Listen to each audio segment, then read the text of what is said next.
Siamo in compagnia di Aldo Di Bernardo, fabbriciere del Duomo di Venzone, per parlare di Venzone e del terremoto del 6 maggio del 1976 e per parlare anche di ricostruzione, perché noi sappiamo bene che Venzone è un gioiello del turismo del Friuli Venezia Giulia, una splendida realtà ma che subì veramente tantissimi danni a causa del terremoto del 6 maggio. Innanzitutto, Aldo, che cosa accadde quella terribile sera, il 6 maggio del 1976?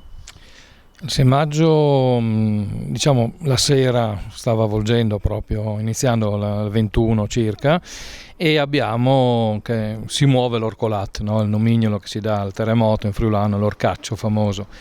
Alle 20.59 c'è una prima scossa, intorno al 4,5 Richter, che la possiamo chiamare scossa di avvertimento a questo punto, perché ha spaventato un pochino la gente, l'ha fatta uscire fuori casa, che in realtà non si dovrebbe fare, ma quella volta è andata bene, perché poi circa 7 minuti dopo arriva la vera bomba, la vera scossa devastante, col 6,4, qualcuno l'ha corretto a 6,5 Richter. La durata, il famoso minuto, in realtà quei 58-59 secondi a seconda di chi scrive, è il picco proprio massimo, no? La scossa devastante proprio. Il movimento sismico è durato alcuni minuti, 5 minuti e 14, comprensivo di tutto quello che si è mosso in quel periodo lì. Questo all'inizio, quindi la sera del 6 maggio il Friuli scopre che l'orcolat esiste davvero e che quindi si è manifestato in tutta la sua violenza. Voglio farle qualche domanda più specifica. Per esempio, si dice spesso che l'epicentro fosse stato il Monte San Simeone, ma non è così. Allora, il povero Monte San Simeone, che si affaccia proprio su Venzone, diciamo viene incolpato di essere l'epicentro del terremoto, in realtà per una mancanza di strumentazione scientifica. Oggi abbiamo una rete sismometrica addirittura internazionale, decine e decine di sismografi che contemporaneamente registrano scosse, per quello che abbiamo una collocazione e una descrizione molto importante dei terremoti nella nostra area.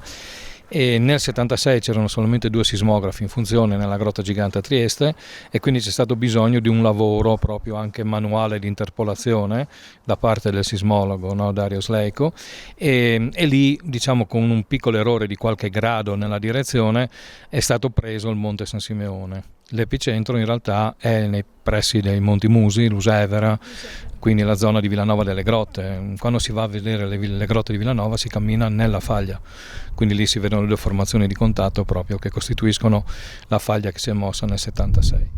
E intanto abbiamo dato una prima spiegazione davvero molto importante su quello che è stato l'epicentro e la forza di questo sisma, che poi in realtà, lei mi raccontava, durò addirittura 5 minuti. Sì, il tracciato sismografico è lunghissimo, minuti di movimento sismico, culminato proprio con addirittura la non tracciazione del sisma, nel senso che la scossa è talmente forte che il pennino che oscilla sul tracciato di carta non è riuscito a scrivere, quindi c'è questo intervallo proprio anche di quasi un minuto dovuto all'intensità proprio troppo forte, no? Venzone, città meravigliosa, storica, di origine medievale, subì già dal 6 maggio dei danni veramente considerevoli, vero Aldo? Sì, allora Venzone, il centro storico di Venzone, a maggio possiamo valutare intorno al 15, poco più per cento di crollo proprio degli edifici e quant'altro. Ci sono i morti. Sono 49 secondo le cifre ufficiali, ci sono feriti, c'è il crollo di qualcosa, di qualche edificio, della torre campanaria, di una delle 2 torri campanarie del Duomo, ma non c'è ancora un crollo così importante. Cosa che avviene invece con la ripresa di settembre, e il 15 settembre va a finire l'opera devastante iniziata il 6 maggio. Venzone ha tante piccole, lasciatemi usare il termine fortuna, nella situazione del terremoto. Innanzitutto la più importante è quella di essere monumento nazionale già dal 65, da 11 anni prima, e quindi esiste una catalogazione, un archivio di immagini, di disegni, anche gli schizzi realizzati dal professor Clonfero, che era ispettore onorario ai monumenti a Venzone della soprintendenza, che sono serviti dopo, che non si sapeva ancora cosa sarebbero serviti, lo si è scoperto col terremoto 66, per riuscire a parlare del restauro di un monumento nazionale come Venzone. E infatti noi parliamo adesso della ricostruzione di Venzone. Abbiamo detto che con la scossa del 15 settembre venne praticamente rasa al suolo, ci furono dei crolli veramente considerevoli e molte persone, tantissime, furono costrette ad andarsene per una scelta poi tra l'altro anche dall'alto. Sì, allora la gente dopo maggio dappertutto nell'area terremotata è stata ospitata nelle tende, è una scelta della gente, dalle tende alle case, no? C'era lo slogan. Con settembre si capisce che le baracche rifiutate a maggio volutamente dalla gente adesso serviranno, perché si parlerà di anni per poter ricostruire e non c'è il tempo materiale di farlo prima dell'inverno e quindi il commissario straordinario, l'onorevole Zamberletti, decide prontamente di andare ad occupare le località turistiche dell'Alto Adriatico, Lignano Grado in Friuli, Bibbione e Isola Carlo in Veneto, spostando la popolazione in maniera controllata e soprattutto in maniera da mantenere i legami. Quindi i paesi si sono mossi verso la stessa località, ecco, la concentrazione degli abitanti del stesso paese nella stessa località, nella stessa zona è stata fondamentale per mantenere il concetto proprio di paese, di comunità, i legami, non avere una dispersione che è successo invece in altri terremoti successivi in Italia. Quindi questa è una cosa fondamentale da riconoscere proprio anche alla struttura commissariale, che è stata una dei protagonisti del dopo terremoto in Friuli. Il commissario straordinario Zamberletti è stata una figura che sia dal primo momento, la prima emergenza, sia nella seconda emergenza ha saputo calarsi nella parte del friulano. Sinceramente Zamberletti, a Zamberletti va riconosciuto questa grandissima capacità e sensibilità di coinvolgere fin da subito la popolazione, non solo il politico di riferimento ma anche la gente, quindi questa è una cosa importante. E quindi parliamo di questa ricostruzione. Ovviamente non fu facile, perché si volle, credo sin da subito, questo me lo deve dire lei, cercare di riportare Venzone alla bellezza che era, riportarla così com'era. C'era un po' forse la paura che venisse snaturata e che potesse prendere un aspetto che non era quello originale. Diciamo che in termini di decisione è stata importantissima la gente, gli abitanti. Sono gli abitanti che hanno chiesto, sia dopo maggio, quando era capibile, perché parliamo di una percentuale minima di crollo, sia dopo settembre, quando rimangono in piedi una decina di edifici in tutto il centro storico, la gente ha chiesto Venzone dov'era e com'era, sapendo benissimo, essendo perfettamente cosciente che questo avrebbe comportato una permanenza nelle baracche sicuramente più lunga rispetto a una ricostruzione ordinaria. C'è stato bisogno di combattere, nel senso proprio stretto quasi del termine, nel senso che allora Venzone è monumento nazionale dal 65, lo Stato, e guardando le foto non si può dar torto a nessuno, considerava Venzone distrutto, perso. Un'opera d'arte distrutta non può essere rifatta, se no c'è il rischio di fare un falso storico. Allora la gente intanto dice ragioniamo, facciamo delle decisioni che siano comprensibili a tutti e soprattutto spinte da tutti. Abbiamo la fortuna che Venzone è più conosciuto all'estero rispetto all'Italia, non è una critica all'Italia assolutamente, è un qualcosa che più Venzone ha, nel senso che per secoli tutti hanno dovuto attraversare Venzone. Fino a 100 anni fa la strada principale del centro storico era la Pontebana di oggi, viene spostata nel 1922 fuori. Quindi l'Europa che deve raggiungere l'area adriatica mediterranea e viceversa, tutti devono passare di qua. Ecco, questo è il fatto che l'Europa si muova subito per Venzone, uscendo dall'esperienza nei suoi monumenti bombardati durante la Seconda Guerra Mondiale. Di là parliamo di monumenti singoli. Di qua invece l'Europa ti dice guardate che Venzone è grande come uno dei grandissimi palazzi, tipo il Palazzo Governo di Berlino, piuttosto altre cose, bombardati durante la guerra. Quindi il centro storico di Venzone è equiparabile a un unico monumento. E spinge sul restauro, riconoscendo il fatto che lasciato le macerie dove erano, che è una scelta della gente, fermare le ruspe, avere tutte quelle immagini prima, la volontà poi di tentare il restauro. Quindi a Venzone dobbiamo coniugare edilizia, restauro e antisismico. Ovviamente bisogna essere consapevoli che il terremoto da oggi in poi è un giorno buono. Quindi per tornare. Quindi ecco, mettendo insieme tutte queste cose si riesce a capire anche il grande movimento universitario che c'è stato, perché pensate che 4 università hanno redatto un progetto culturale unico, Milano, Venezia, Firenze e Bologna, dimostrando ulteriormente allo Stato che qui sarebbe stato possibile parlare di restauro. È stato possibile davvero, perché noi veramente vediamo una Venzone ricostruita, bellissima. Quali furono le tempistiche? Non fu semplicemente un qualcosa che si è potuto fare in pochi anni?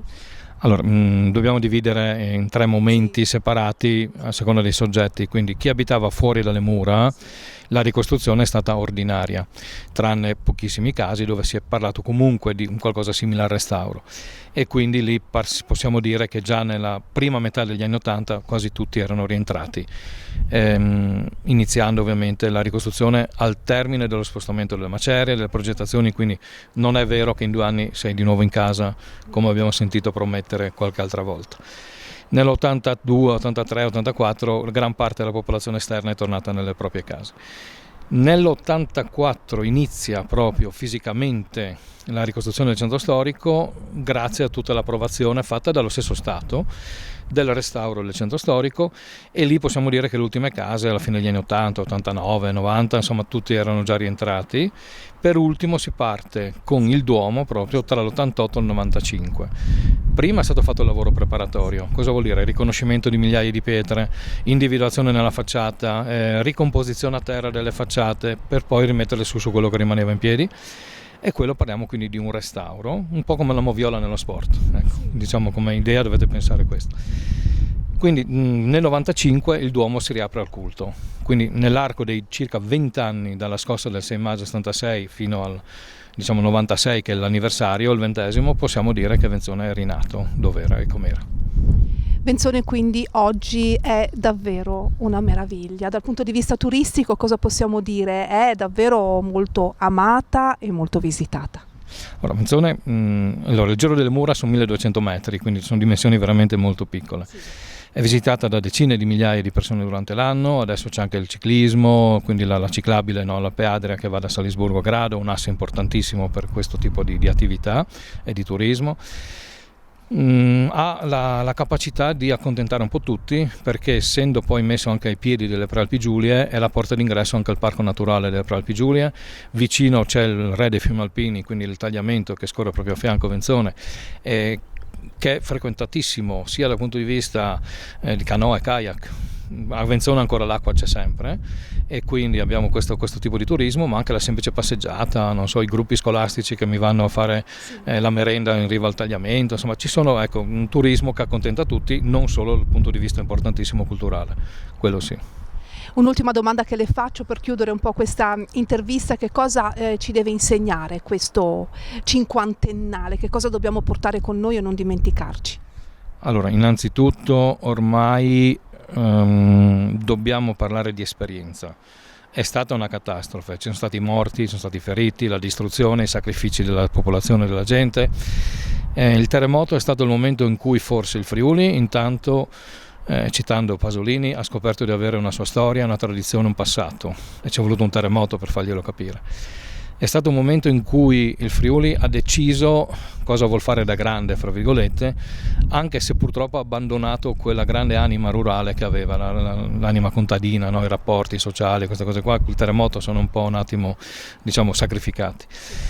Dobbiamo parlare di esperienza perché ci deve insegnare il terremoto come si costruisce bene, quello più o meno lo si fa ormai dappertutto, addirittura esportiamo conoscenza all'estero, vedasi il grattacielo di Taiwan che è rimasto in piedi grazie al brevetto fatto a Padova della sfera, no? Che ha assorbito l'urto. Dobbiamo capire come arredare le case, quello è il prossimo passo, e diciamo che, ecco, dal punto di vista della ricostruzione ci siamo. Ci deve insegnare che ogni giorno è buono.